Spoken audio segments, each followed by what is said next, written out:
Father Marshall Shelley here, coming to you from not St. Peter's, Spotswood, but Trinity Cathedral in Trenton. I am in the chapel area and I'm about to go into the cathedral to participate in the meet and greet for the election of our next bishop here in the Diocese of New Jersey. And for the people of St. Peter's, I'm going to be representing them as well as taking part as a member of the House of the Clergy.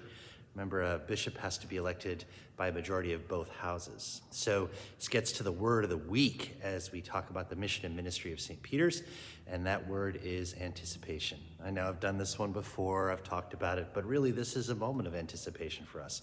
We're waiting to see what God is going to reveal next, what light is going to shine in the hearts of those around us so that we can see and discern our direction forward in mission and ministry.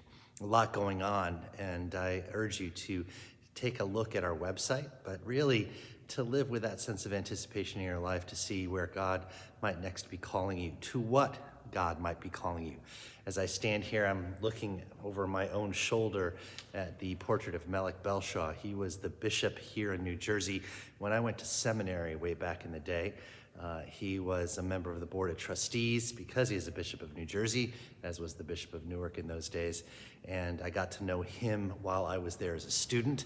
I was able to participate for a brief time in some of the activities of the diocese when I was a student there, because a good friend of mine was a seminarian here from this diocese. And then ultimately, when I was ordained years later, was able to see him as he had retired and was participating in our diocesan conventions and doing some visitations. I was also able to attend his funeral a couple of years ago.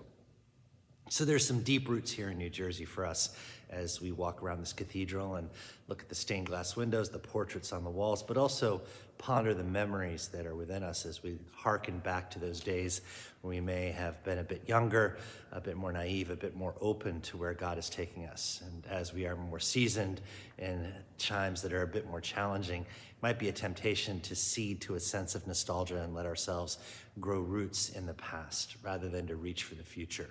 But this is a time of anticipation. This is a time of reaching out. And I urge you in your days and in the weeks to come, think about where God might be calling you next to be of service to the church, to open yourself up to the opportunities that stand before, to see new ways of participating. We've got a lot of opportunities at St. Peter's. We've got Sunday school restarting after the Christmas break.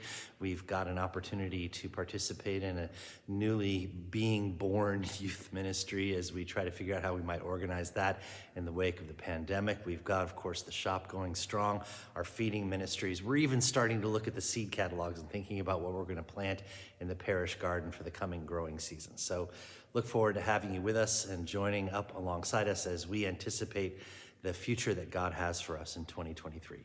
For now, like and subscribe, hit the bell for notifications, but in all things, remember that we are praying for you and are happy to welcome you home to St. Peter's. Take care and God bless.